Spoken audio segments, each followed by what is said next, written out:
Hello जय हिंद दोस्तों, मैं शुभम आपका स्वागत करता हूं आपके अपने इस यूट्यूब चैनल शुभम ई क्लासेस में। आज संडे है और आज हम एक आर्मी का पूरे कंप्लीट 50 प्रश्नों का मॉडल पेपर डिस्कस करने वाले हैं, जिसके अंदर आपके जीके, साइंस, मैथ, रीजनिंग चारों की चारों सेक्शन कवर किए जाएंगे। तो सभी को अपना कंप्लीट टेस्ट लगाना है। मैं उम्मीद करूंगा सेशन आपको आने वाले एग्जाम के लिए हेल्पफुल लगेगा। और देखिएगा, आज के टेस्ट का लेवल मैंने थोड़ा सा इंक्रीज किया है, तो अपना टेस्ट बिल्कुल सभी को कंप्लीट लगाना है। देखिएगा इस टेस्ट में आपका टोटल स्कोर कितना बनता है। चलिए अपनी क्लास स्टार्ट करते हैं। तो देखिएगा, यहाँ पे प्रश्नों की संख्या 50 है और मैं आपको टारगेट दे रहा हूँ ओनली 40 क्वेश्चन राइट करने का। पहला क्वेश्चन है आपके सामने स्क्रीन पर, सेक्शन ए सामान्य ज्ञान 1 से 15 तक। पहला प्रश्न है, जल्दी से आंसर दीजिएगा और किसी भी प्रश्न के यहाँ पर ऑप्शन नहीं बोलेंगे। फटाफट से प्रश्नों को डिस्कस करेंगे, क्योंकि इसके बाद हमें मैथ्स और रीजनिंग भी सॉल्व करना है। कॉपी पेन भी साथ में लेकर बैठिएगा। पहला प्रश्न है, किस दिवस को कंप्यूटर साक्षरता दिवस के रूप में मनाया जाता है। ऑप्शन आपके सामने है, जल्दी से आंसर देंगे। Which day is observed as computer literacy day. तो अगर आप सभी ने ऑप्शन बी को आंसर दिया है 2 दिसंबर, आपका आंसर यहां पर बिल्कुल करेक्ट है। नेक्स्ट है क्वेश्चन नंबर सेकंड आपके सामने स्क्रीन पर, गोल्फ कहां पर खेला जाता है। Where is golf played. तो देखिएगा, जो गोल्फ का खेल का मैदान है उसे क्या कहते हैं, ये आपको बताना है। तो आंसर यहां पे अगर आप सभी ने ऑप्शन सी को दिया है कोर्स, आपका आंसर बिल्कुल करेक्ट है। गोल्फ जिस मैदान पर खेला जाता है उसे हम कोर्स कहते हैं। क्लियर। नेक्स्ट है क्वेश्चन नंबर थर्ड आपके सामने स्क्रीन पर, एजार कप किस खेल से संबंधित है, और इसे हम एजरा कप भी बोलते हैं, ध्यान रखिएगा। तो राइट आंसर ऑप्शन सी रहेगा, पोलो। अगर आप सभी ने ऑप्शन सी को आंसर दिया है, आपका आंसर बिल्कुल करेक्ट है। नेक्स्ट है क्वेश्चन नंबर 4 आपके सामने स्क्रीन पर, पुस्तक हुमायूं नामा किसके द्वारा लिखी गई। By whom was the book Humayun Nama written. चलिए जल्दी से आंसर दीजिएगा इस प्रश्न का। तो यहां पर जो भी ऑप्शन बी को आंसर दे रहा है गुलबदन बेगम, उनका आंसर बिल्कुल करेक्ट है।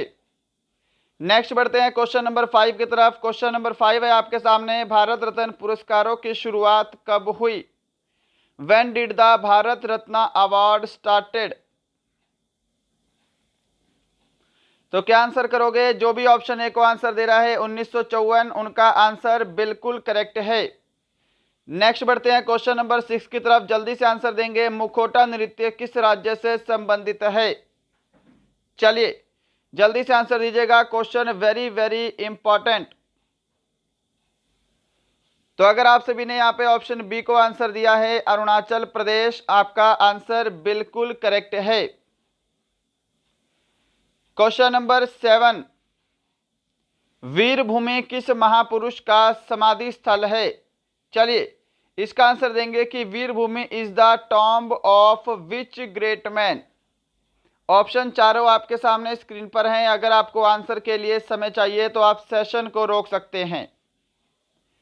बिल्कुल राइट आंसर जिन्होंने ऑप्शन डी को दिया है राजीव गांधी, उनका आंसर राइट है। वीरभूमि राजीव गांधी का समाधि स्थल है। नेक्स्ट है क्वेश्चन नंबर 8 सामने स्क्रीन पर, विश्व की सबसे गहरी झील बैकाल झील कहाँ स्थित है।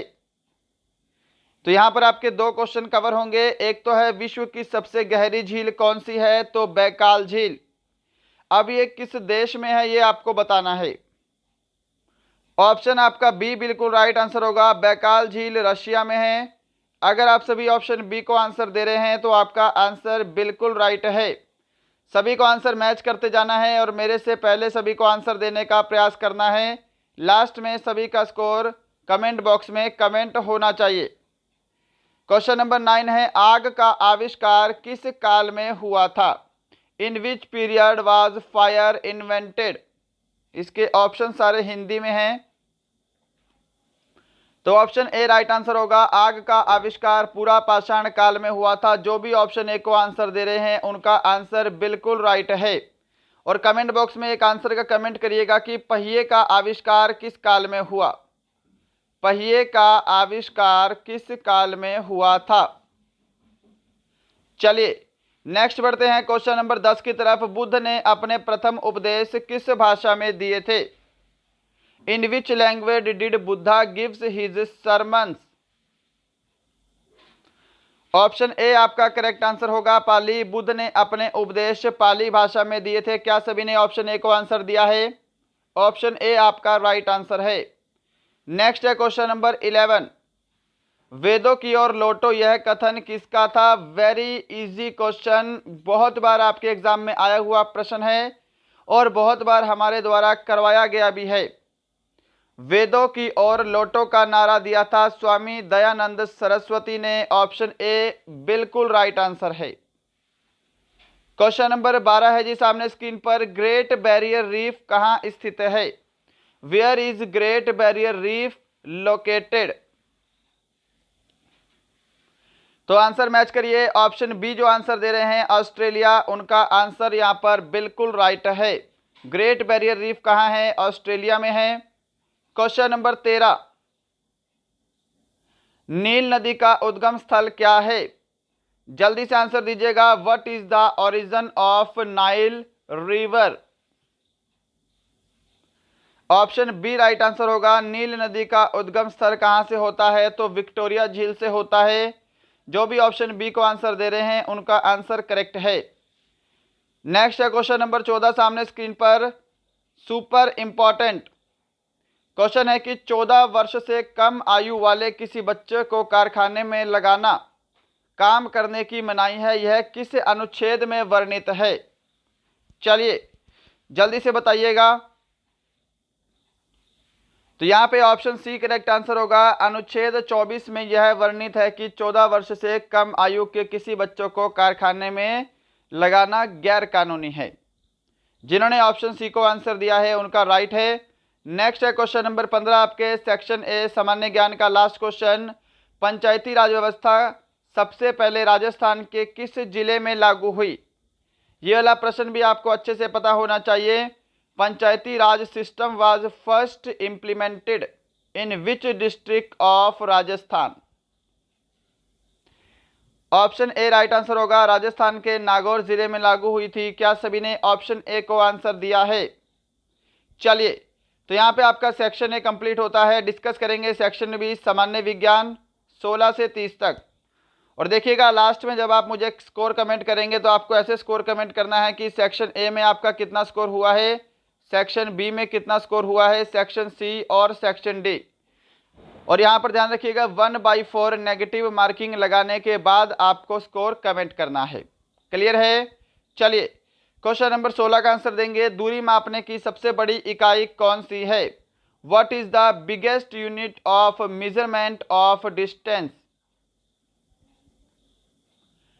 तो आंसर मैच करेंगे। ऑप्शन ए जो आंसर दे रहे हैं पारसेक, उनका आंसर राइट है। देखिए प्रकाश वर्ष जो है ये भी क्या है? एक दूरी मापने की इकाई है, परंतु दूरी मापने की सबसे बड़ी यूनिट की बात करेंगे तो वो आपकी पारसेक होगी। ध्यान रखिएगा। नेक्स्ट है क्वेश्चन नंबर 17। वेग के परिवर्तन की दर को क्या कहते हैं? What is the rate of change of velocity called? तो ऑप्शन सी आपका राइट आंसर रहेगा त्वरण। वेग के परिवर्तन की दर को त्वरण कहते हैं। जिन्होंने ऑप्शन सी को आंसर दिया है उनका आंसर करेक्ट है। नेक्स्ट बढ़ते हैं क्वेश्चन नंबर 18 की तरफ। सामने स्क्रीन पर निम्न में से क्या एक सदिश राशि है? Which of the following is a vector quantity? Option आपके सामने है, जल्दी से आंसर दीजिए। तो यहां पर भी आपका त्वरण आंसर रहेगा ऑप्शन डी। एक्सेलरेशन जो है यह एक सदिश राशि है, एक वेक्टर क्वांटिटी है। क्वेश्चन नंबर 19 देखिएगा सामने स्क्रीन पर है। ठोस में ऊष्मा का संचारण किस विधि द्वारा होता है? वेरी वेरी इंपॉर्टेंट क्वेश्चन है, जल्दी से आंसर दीजिए। By which method does heat transfer in a solid? Option आपके सामने है, क्या आंसर करोगे? तो आंसर मैच करेंगे। ऑप्शन बी जो आंसर दे रहे हैं चालन, उनका आंसर बिल्कुल करेक्ट है। ठोस में ऊष्मा का संचारण चालन विधि द्वारा होता है। 20 नंबर क्वेश्चन है जी सामने स्क्रीन पर। जल में पड़ी परख नली का चमकना किसका उदाहरण है? The glow of a test tube lying in water is an example of? क्या आंसर करोगे? ऑप्शन आपका सी करेक्ट आंसर होगा। पूर्ण आंतरिक परावर्तन का उदाहरण है total internal reflection. Clear. Question number 21 देखिए जी सामने स्क्रीन पर। मानव नेत्र स्पष्ट दृष्टि की न्यूनतम दूरी कितनी होती है? What is the shortest distance of clear vision to the human eye? Option आपके सामने है, जल्दी से आंसर दीजिए। तो यहां पर सही आंसर रहेगा ऑप्शन आपका बी 25 सेंटीमीटर। क्या सभी ने ऑप्शन बी को आंसर दिया है? क्वेश्चन नंबर 22 देखिएगा जी सामने स्क्रीन पर। जलयानों पर सही समय का पता लगाने के लिए किस उपकरण का प्रयोग किया जाता है? Which instrument is used to find the exact time on ships? चलिए सही जवाब मैच करिए। ऑप्शन सी करेक्ट आंसर रहेगा क्रोनोमीटर। क्वेश्चन नंबर 23 सामने। क्वांटम सिद्धांत की खोज किसके द्वारा की गई? ये क्वेश्चन भी पहले करवाया गया है कई बार। Quantum theory was discovered by, तो किसके द्वारा की गई है? तो ये की गई है मैक्स प्लैंक के द्वारा। ऑप्शन डी के आंसर दे रहे हो सभी। देखिए आंसर मैच करिएगा और लास्ट में सभी को स्कोर भी कमेंट करना है, आपका स्कोर कितना बना है। क्वेश्चन नंबर 24 है जी सामने। नींबू में कौन सा प्राकृतिक अम्ल पाया जाता है? Which neutral acid is found in lemon? सही जवाब रहेगा ऑप्शन ए सिट्रिक अम्ल पाया जाता है। जिन्होंने ऑप्शन ए को आंसर दिया है उनका आंसर राइट है। 25 नंबर क्वेश्चन सामने। डेंगू डैश से फैलता है? डेंगू किससे फैलता है? सिंपल प्रश्न है और ज्यादा टाइम वेस्ट नहीं करेंगे। ऑप्शन ए राइट आंसर रहेगा, डेंगू वायरस के कारण फैलता है। 26 नंबर क्वेश्चन देखिएगा। वनस्पति जगत का सबसे बड़ा समूह कौन सा है? Which is the largest group of plant kingdom? तो वनस्पति जगत का सबसे बड़ा समूह है Thallophyta. Option A correct answer है। 27 नंबर क्वेश्चन देखिएगा। पौधों की वृद्धि को नियंत्रित करने वाला हार्मोन है? The hormone that control the growth of plants is? सही जवाब ऑप्शन ए रहेगा ऑक्सिन्स। पौधों की वृद्धि को नियंत्रित करने वाला हार्मोन कौन सा है? तो ऑक्सिन्स है। क्या सभी ने ऑप्शन ए को आंसर दिया है? चलिएगा क्वेश्चन नंबर 28 सामने स्क्रीन पर है। मलेरिया रोग किसके द्वारा होता है? ये बताइए जल्दी से। Malaria disease is caused by. और देखिएगा अभी तक आपने हमारा सेशन लाइक नहीं किया है तो लाइक जरूर करेंगे। अगर आपको पसंद आ रहा है तो अपने एक दो फ्रेंड को जरूर शेयर करिएगा जो भी इंडियन आर्मी की तैयारी करते हैं।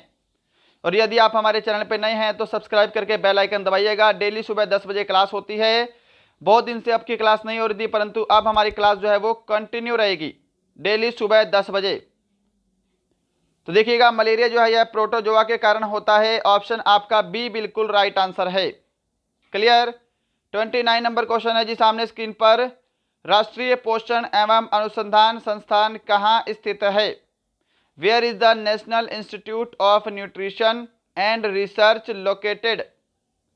ये एक तरह से क्वेश्चन आपका जीके का है, जीएस वाले सेक्शन में ऐड हो गया है। ऑप्शन सी राइट आंसर होगा हैदराबाद। और आज का लास्ट क्वेश्चन है क्वेश्चन नंबर 30। इसके बाद हम मैथ डिस्कस करेंगे और रीजनिंग डिस्कस करेंगे।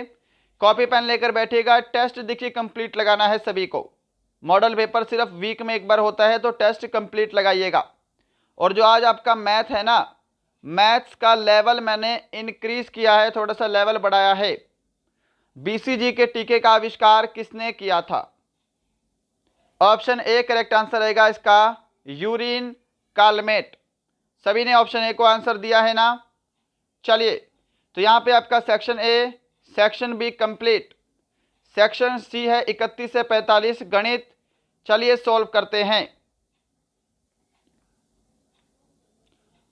लीजिए इस प्रश्न का आंसर दीजिएगा। एडवांस मैथ से प्रश्न है और वेरी वेरी इंपॉर्टेंट प्रश्न है कि 10 सेंटीमीटर त्रिज्या के एक ठोस गोले को पिघलाकर बराबर त्रिज्या वाले 8 छोटे गोले में डाला गया है। ऐसे प्रत्येक गोले की त्रिज्या कितनी होगी? तो चले सॉल्यूशन पे। अगर सॉल्यूशन आता है तो कॉपी पेन लेकर जल्दी से करिए और मेरे से पहले आंसर दीजिए। नहीं आता है तो वीडियो को देखिए।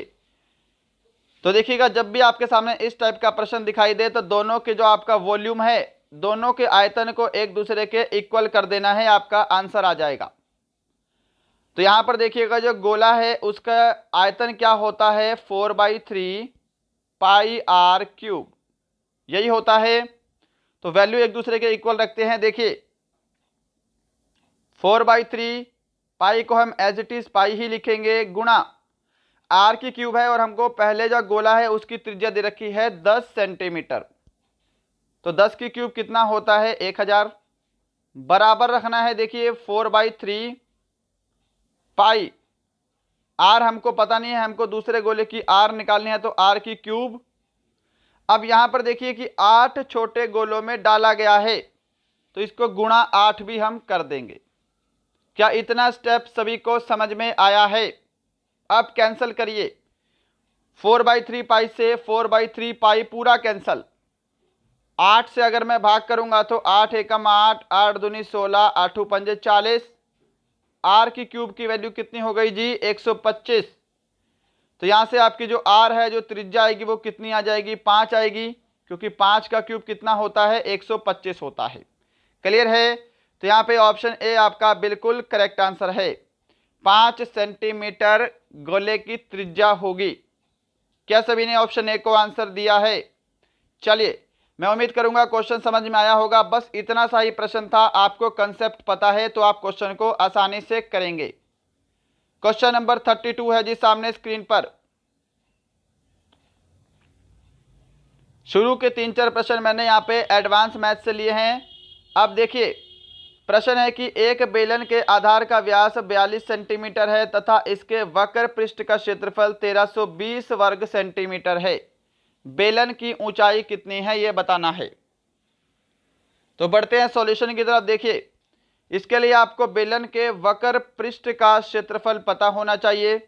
क्या होता है, 2πr/h। क्लियर? बस ये फॉर्मूला लगाना है, आपका आंसर आएगा। देखिए फॉर्मूला इंप्लीमेंट करते हैं, 2 गुणा पाई की वैल्यू 22/7, आर हमको कितना दे रखा है, अगर व्यास 42 है तो आर आपका 21 होगा, और गुणा एच। क्लियर है? ये क्या है, पृष्ठ क्षेत्रफल का फॉर्मूला है, और बेलन का पृष्ठ क्षेत्रफल कितना दिया है, 1320 दिया है। इतना क्लियर है? अब इसको कैंसिल करिए और आपका आंसर आपके सामने होगा। पहले हम क्या करते हैं, 11 से कैंसिल करते हैं। देखिए 11 दूनी 22, 11 एकम 11, 11 दूनी 22, 0। क्लियर? 7 से कैंसिल करूंगा, 7 तिया 21। अब यहां पर देखिए 2 दूनी 4, 4 तिया 12, और 12 से ये 120 कैंसिल हो जाएगा 10 बार में। तो यहाँ पे आपकी हाइट कितनी आ गई, 10 सेंटीमीटर। ऑप्शन आपका बी बिल्कुल राइट आंसर है। क्या सभी ने ऑप्शन बी को आंसर दिया है? इतना सिंपल प्रश्न है जी। देखो क्वेश्चन नंबर 33 आपके सामने स्क्रीन पर है, आंसर दीजिए। सिंपल सा प्रश्न है जी, ये भी फॉर्मूला पता है तो आप एडवांस मैथ का कोई भी क्वेश्चन कर लोगे। अब एडवांस मैथ भी आपके एग्जाम में आ रहा है और अच्छे खासे प्रश्न आ रहे हैं, तो इसको ध्यान रखिएगा। मेंसुरेशन का टॉपिक मैंने आपको बिल्कुल कंप्लीट करवाया है। यूट्यूब पर लिखिएगा मेंसुरेशन शुभम ई क्लासेस, आपके सामने हमारा पूरा मेंसुरेशन का टॉपिक आ जाएगा, उसको आप कवर कर सकते हैं। एक घन के विकर्ण की लंबाई 6√3 सेंटीमीटर है, तो घन की प्रत्येक भुजा की लंबाई क्या होगी। अब देखिए आपको क्या देखना है, सबसे पहले विकर्ण की लंबाई दे रखी है घन के, तो घन के विकर्ण का फॉर्मूला लगा दो बस। घन के विकर्ण का फॉर्मूला होता है √3a। क्लियर? जिसकी वैल्यू हमको कितनी दे रखी है, 6√3 दे रखी है। अब ये √3 से आपका √3 कैंसिल हो गया, यहां से आपकी a की वैल्यू कितनी आ गई, 6 आ गई। तो यहां पे ऑप्शन ए आपका राइट आंसर होगा, 6 सेंटीमीटर। सिंपल सा प्रश्न था। चलिए क्वेश्चन नंबर 34 है आपके सामने। एक समबाहु त्रिभुज की प्रत्येक भुजा 2√3 सेंटीमीटर है, इसकी ऊंचाई कितनी है, ये आपको बताना है। तो देखिए यहां पर भी सारा खेल फॉर्मूले का है। अगर आपको फॉर्मूला पता है तो आप इस प्रश्न को भी आसानी से करेंगे। तो यहां पर देखिएगा समबाहु त्रिभुज है, इसकी जो हाइट है इसका फॉर्मूला होता है √3/2a। क्लियर? और ये जो ए है ये क्या है, आपकी भुजा है। तो फॉर्मूला इंप्लीमेंट करेंगे, देखिएगा √3/2 और यहाँ पे ए क्या है, 2√3 है जी। क्लियर है। अब यहां से देखिए सिंपल दिखाई दे रहा है, ये 2 से आपका 2 भाग हो जाएगा और √3 को अगर हम √3 से ही गुणा करेंगे तो आपका क्या बनेगा, 3 बनेगा। तो 3 सेंटीमीटर समबाहु त्रिभुज की हाइट होगी। ऑप्शन ए आपका राइट आंसर है। क्या सभी ने ऑप्शन ए को आंसर दिया है? चलिए नेक्स्ट बढ़ते हैं क्वेश्चन नंबर 35 की तरफ। इसका आंसर जल्दी से दीजिए, थोड़ा सा अच्छे लेवल का प्रश्न है।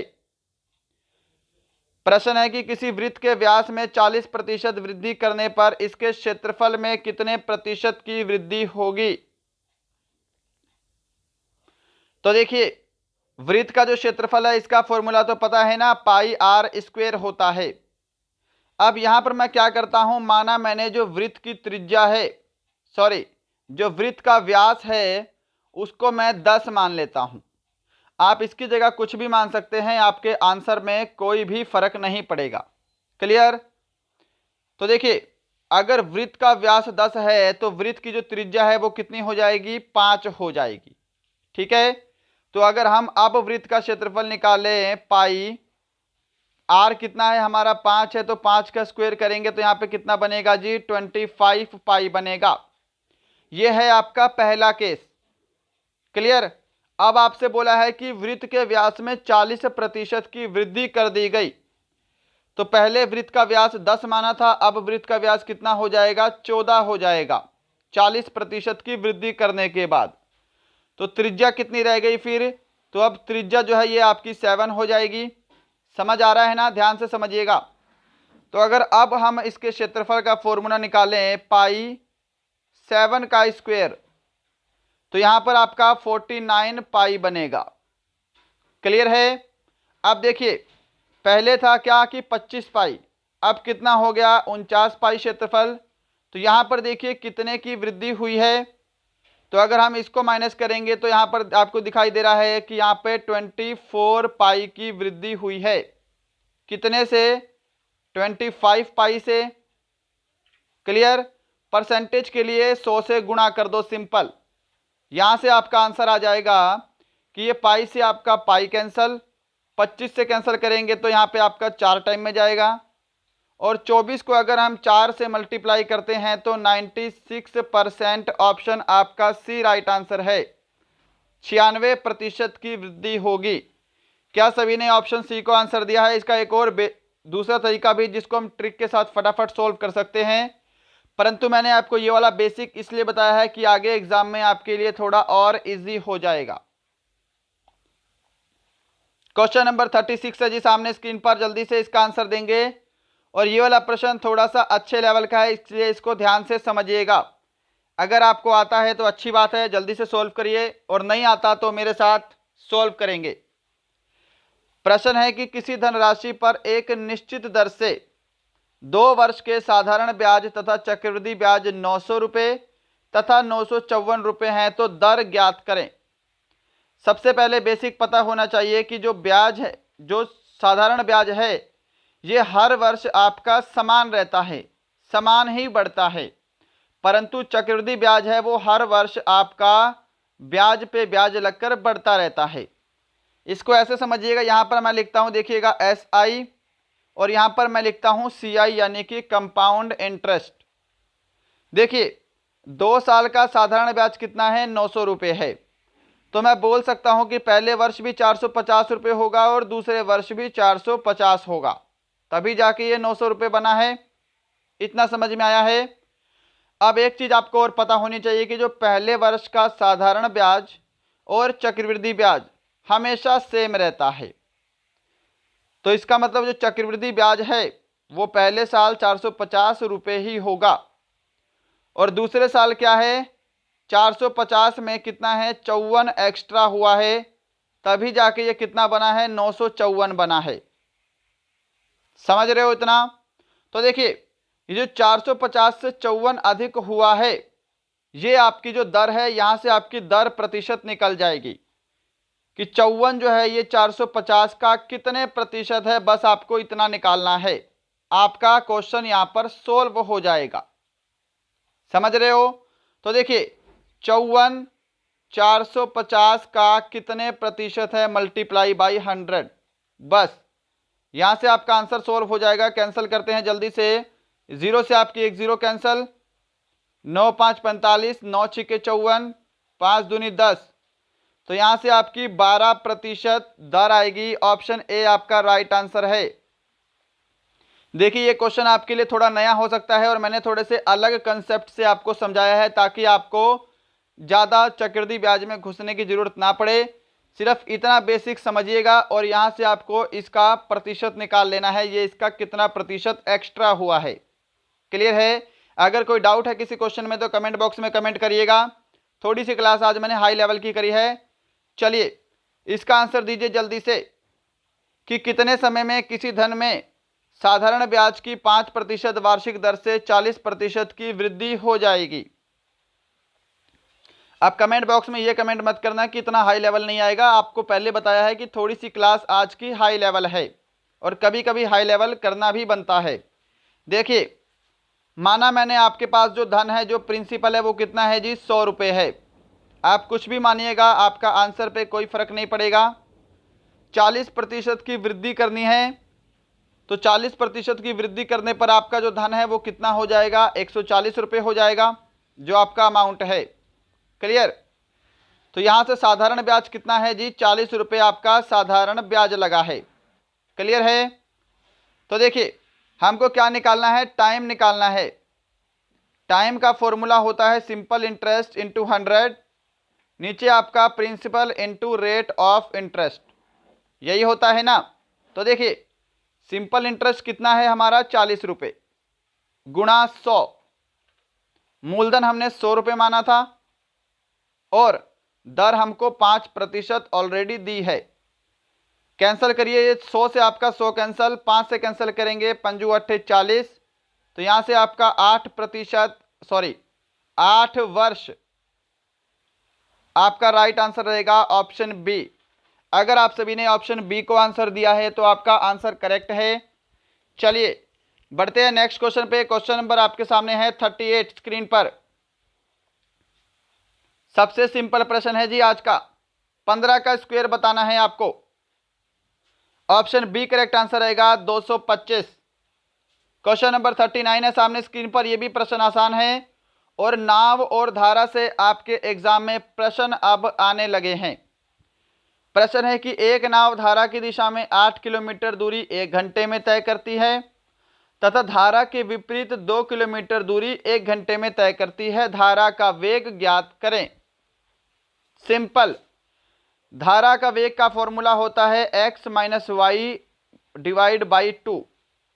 ये x और y क्या है, इनकी स्पीड है।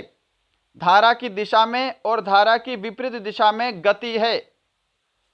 तो देखिए सिंपल सा प्रश्न है जी ये वाला, इसमें कंफ्यूज बिल्कुल नहीं होना। ये फॉर्मूला आपको ध्यान रखना है बस धारा की गति का। अगर आपको बोलता नाव की गति तो आपको x प्लस वाई बाई 2 करना है। क्लियर?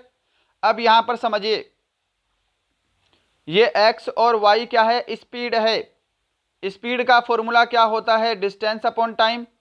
क्लियर? तो देखिए पहला केस देखिएगा, 8 किलोमीटर दूरी 1 घंटे में तय कर रहा है तो स्पीड कितनी आ गई, 8 किलोमीटर प्रति घंटा।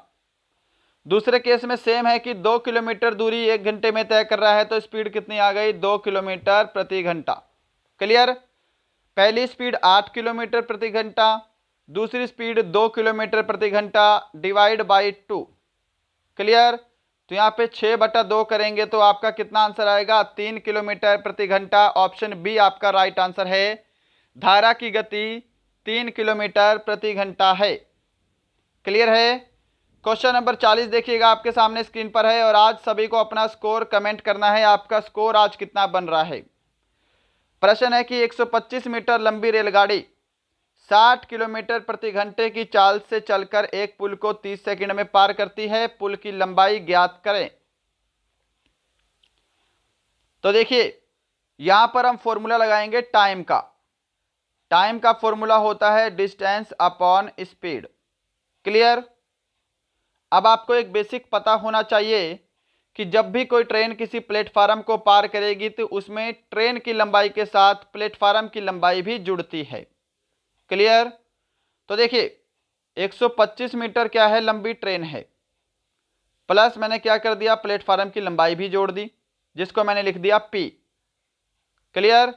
60 किलोमीटर प्रति घंटे की चाल से चल रही है।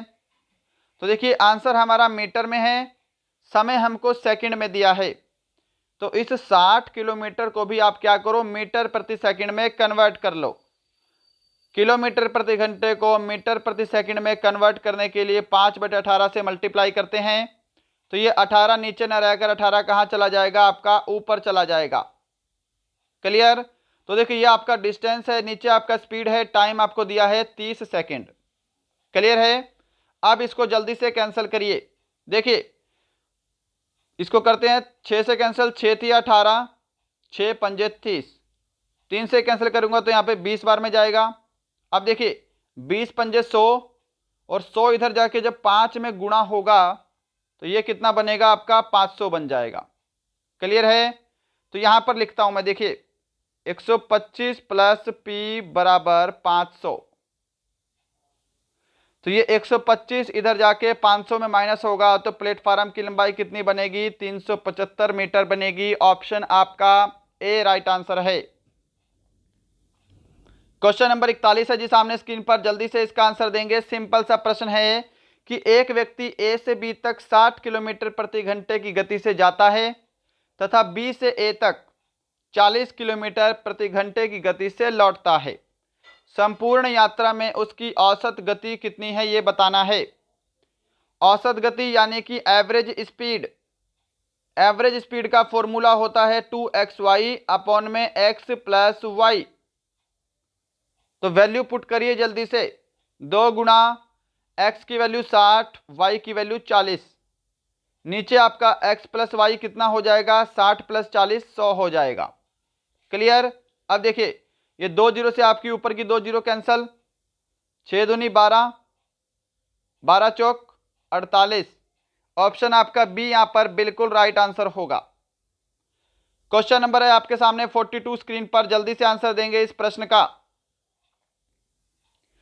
कि एक नल खाली टंकी को 8 घंटे में भर देता है, परंतु टंकी में छेद होने के कारण इसे भरने में 2 घंटे अधिक लगते हैं, तो भरी टंकी को खाली करने में यह छेद कितना समय लेगा ये आपको बताना है जी। तो देखिए बढ़ते हैं इस प्रश्न के सॉल्यूशन की तरफ। देखिए यहां पर मैंने माना कोई नल ए है जो टंकी को 8 घंटे में भरता है, और एक नल मान लीजिए अब बी, टंकी में छेद होने से 2 घंटे अधिक लगते हैं, तो वो कितने घंटे में भरेगा, 10 घंटे में भरेगा।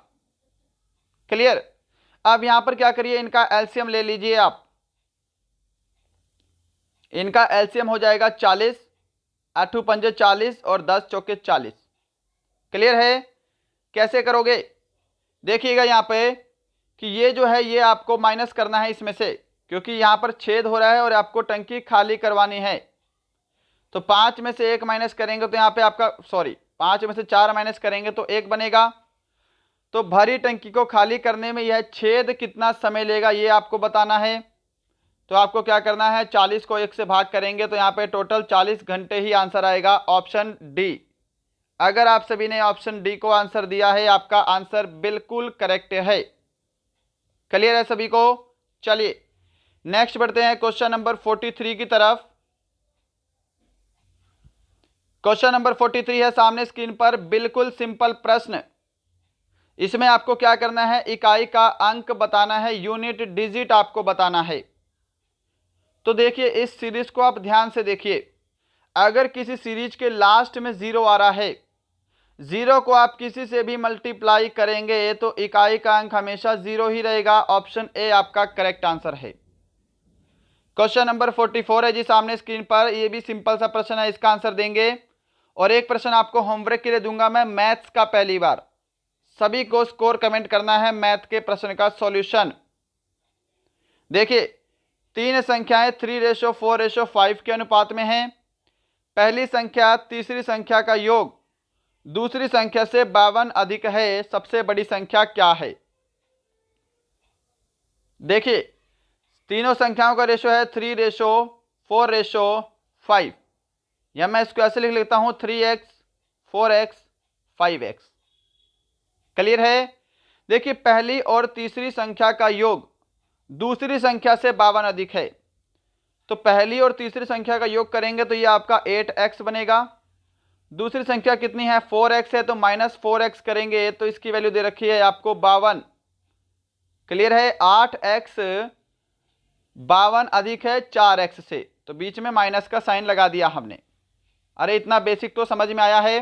देखिए अब 8x में से 4x माइनस करेंगे तो यहाँ पे 4x बनेगा, जिसकी वैल्यू आपको 52 दे रखी है।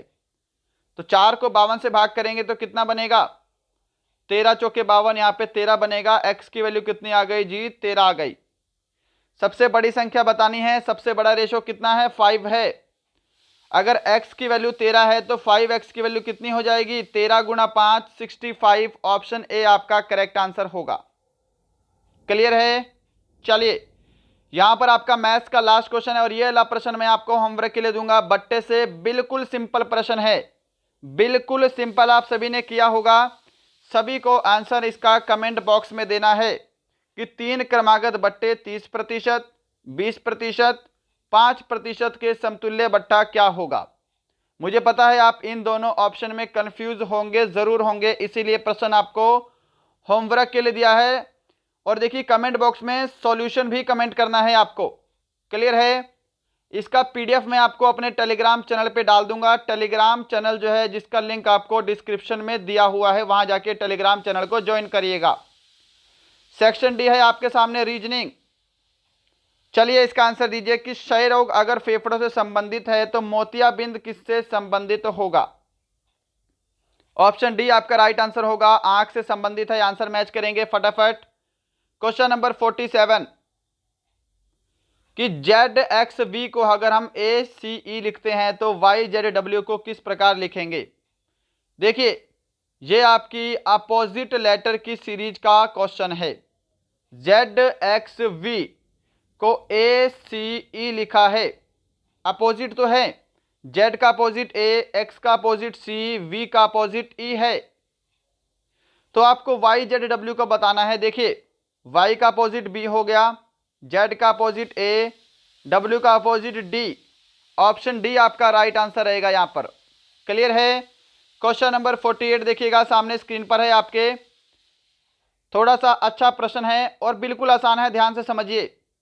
A प्लस बी को C दिया है, D माइनस C को A, E माइनस B को C दिया है, तो D प्लस F का मान बताना है। आप अपना उत्तर अक्षर और पद के अलावा संख्या में भी देंगे। देखिए A प्लस बी, A की प्लेस वैल्यू 1 होती है, B की प्लेस वैल्यू 2 होती है, टोटल 3 हो गया। और 3 प्लेस वैल्यू किसकी होती है C की होती है, यहाँ पे C है आपका। ऐसे ही D माइनस C देखिए, D की प्लेस वैल्यू 4, C की प्लेस वैल्यू 3, माइनस करेंगे 1 आएगा, और 1 जो है ये A की प्लेस वैल्यू होती है, यहाँ पर ऐसे पुट किया है। क्लियर है। तो ऐसे आपको बताना है D प्लस F। देखिए ध्यान से, D की प्लेस वैल्यू 4 होती है, F की प्लेस वैल्यू 6 होती है, तो देखिए संख्या में तो ये आपका 10 बनेगा। और 10 प्लेस वैल्यू किसकी होती है J की होती है, तो यहाँ पे ऑप्शन ए राइट आंसर है, J एंड 10। क्या सभी ने ऑप्शन ए को आंसर दिया है। क्वेश्चन नंबर 49 देखिएगा सामने स्क्रीन पर, इसका आंसर देंगे जल्दी से कि क्लॉक को ये लिखते हैं, टाइम को इस तरह लिखते हैं, तो MOLEK का कैसा लिखेंगे। तो देखिएगा आपको ये इसकी जो कोड वैल्यू है वो इन्हीं में से पता करनी है। क्लियर है। देखिए M यहाँ पे टाइम में है और यहाँ पे टाइम में कितना है 7 है। यहाँ पे O है, O की वैल्यू यहाँ पे कितनी है 2 है। L है, L की वैल्यू कितनी है जी 4 है। E है, E की वैल्यू कितनी है 9 है। और लास्ट में K है आपका, K की वैल्यू कितनी है 5 है। 7 2 4 9 5, ऑप्शन सी आपका करेक्ट आंसर है। क्लियर है सभी को। और इसी के साथ क्वेश्चन नंबर 50 है आज का लास्ट क्वेश्चन। जल्दी से इस प्रश्न का आंसर दीजिए। निम्न में से क्या है जो अन्य से भिन्न है, भाई बहन पिता या फिर मित्र। तो देखिए भाई बहन और पिता क्या है, एक आपका ब्लड रिलेशन है, जबकि फ्रेंड है ये ब्लड रिलेशन नहीं है। ऑप्शन आपका डी जो है ये बिल्कुल करेक्ट आंसर है। क्या सभी ने ऑप्शन डी को आंसर दिया है? तो दोस्तों ये थे आपके आज के पूरे 50 प्रश्नों का मॉडल पेपर। मुझे पता है आज का जो मॉडल पेपर है इसका लेवल मैंने थोड़ा सा इंक्रीज किया है पिछले मॉडल पेपर्स के मुकाबले। मैथ भी थोड़ा सा आपको अच्छे लेवल का देखने को मिला होगा, जीके साइंस में भी आपको कुछ प्रश्न अच्छे लेवल के देखने को मिले होंगे। तो अगर आपका स्कोर 35 प्लस भी रहता है तो कोई इशू नहीं है। कमेंट बॉक्स में ये कमेंट मत करना कि मॉडल पेपर हार्ड था, पहले ही बता रहा हूँ आज का मॉडल पेपर हार्ड बनाया है। अब बताइए आपका स्कोर इस मॉडल पेपर में कितना बन रहा है। चलिए मिलते हैं कल, तब तक के लिए जय हिंद जय भारत।